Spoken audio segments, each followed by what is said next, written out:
Let's make fire cider. Grab yourself a big mason jar and then add all these fresh ingredients. Welcome back to I'm Not Amish, but let's make some homemade fire cider. You start by adding some lemons. I did 3 and a whole orange. This is really to help build up your immune system. I'm about 3 months late because it takes about 3 months to ferment.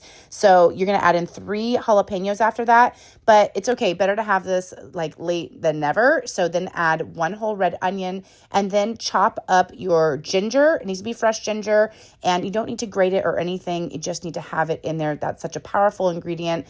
And then you're going to take turmeric. Be mindful it will stain your hands. So after you chop it up roughly, again, no need to grate. Just add that to your jar. And after you add it into your jar, you want to push everything down so you can make room for your apple cider vinegar later. And then go wash your hands immediately because you don't want to have orange hands for the rest of your life. And then I added in 2 sticks of cinnamon.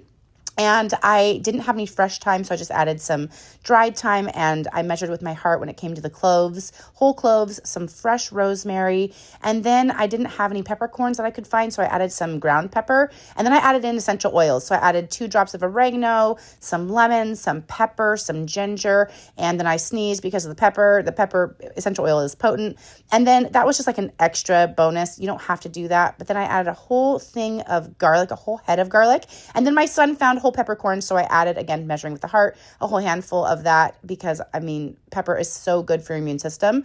And after I chopped up that garlic roughly, I pushed it all down into my mason jar and added as much apple cider vinegar with the mother as possible, all the way to the top, and then you just cover it with parchment paper and you wait for 3 months. That is it. This will boost your immune system, and it's so good. Put it in a dark, cool place and wait.